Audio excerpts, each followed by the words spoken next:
Согласно законот, старателството може да се даде на некој близок сродник, дали е тоа баба, дедо или други роднини, само доколку постојат издржани причини.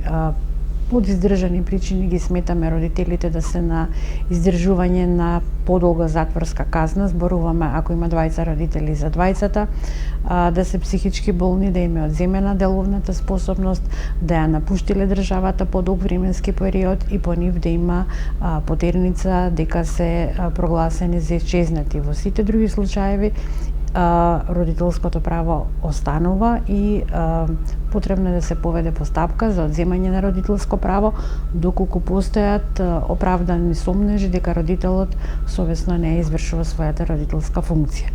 Инаку, согласно законот, детето може привремено да се додели кај некој близок сродник, меѓу кои спаѓаат баба и дедо, без да се одземе родителското право.